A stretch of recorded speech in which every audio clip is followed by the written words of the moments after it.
গেল এপ্রিলে ভারত শাসিত কাশ্মীরের পহেলগাঁওয়ে বন্দুকধারীদের হামলায় ২৬ জন নিহত হয়। এই ঘটনার পর দেশটির গণমাধ্যমে ভুক্তভোগীদের বরাত দিয়ে দাবি করা হয়, পহেলগাঁওয়ে বন্দুকধারীরা পর্যটকদের ধর্মীয় পরিচয় জিজ্ঞেস করে হত্যা করেছে, যার অর্থ নির্দিষ্টভাবে শুধু হিন্দুদেরকেই এই হামলায় লক্ষ্যবস্তু করা হয়েছে।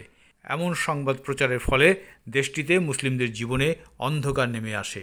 নাগরিক অধিকার নিয়ে কাজ করা দিল্লি ভিত্তিক প্রোটেকশন অব সিভিল রাইটস জানাচ্ছে, পহেলগাঁও হামলার পর ভারতে মুসলিমদের বিরুদ্ধে তারা ১৮৪টি ঘৃণামূলক কর্মকাণ্ড নথিভুক্ত করেছে। ৩টি হত্যাকাণ্ডের ঘটনাও ঘটেছে। সংস্থাটি জানিয়েছে, অন্তত ১০০টি ঘটনার পেছনে পহেলগাঁও হামলা উদ্দীপক হিসেবে কাজ করেছে। ঐতিহাসিকভাবে দেখা যায়, ভারত পাকিস্তান যখনই সামরিক বা কূটনৈতিক উত্তেজনায় জড়ায়, তখন সামাজিক, রাজনৈতিক ও মনস্তাত্ত্বিকভাবে ভারতের মুসলমানদের তার মাসুল দিতে হয়। সবচেয়ে উদ্বেগজনক ব্যাপার হলো, মুসলমানদের প্রতি অবিশ্বাসকে রাজনীতির মূল স্রোতে নিয়ে আসার জোর চেষ্টা হচ্ছে।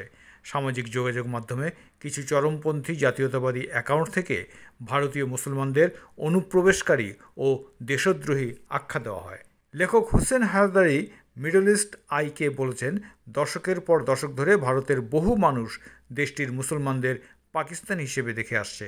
তাদের বস্তিগুলোকে ডাকা হয় মিনি পাকিস্তান নামে। দুই দেশের ক্রিকেট ম্যাচ হলে তাদের পাকিস্তানের সমর্থক বলে বিদ্রূপ করা হয়, এমনকি পাকিস্তানে চলে যাও বলেও লাঞ্ছিত করা হয়। ভারত পাকিস্তান সীমান্তে গোলাগুলি থেমে গেলেও ভারতীয় মুসলমানদের পরিচয়কে ঘিরে যে যুদ্ধ, সেটা অব্যাহত রয়েছে। সেই যুদ্ধটা চলছে নীরবতা আর অধিকার সংকোচনের বিরুদ্ধে। ভারত সরকার প্রতিবেশী দেশগুলোতে সংখ্যালঘুদের ইস্যু নিয়ে উচ্চবাচ্য করলেও নিজের দেশের সংখ্যালঘুদের নিরাপত্তায় কোনো পদক্ষেপই গ্রহণ করেনি। একটি গণতন্ত্র যখন ধর্মের ভিত্তিতে দেশপ্রেমের পরীক্ষা নেয়, সেটি প্রকৃত গণতন্ত্র নয়, এটি একটি বাদমূলক সংখ্যাগরিষ্ঠ শাসন ব্যবস্থা।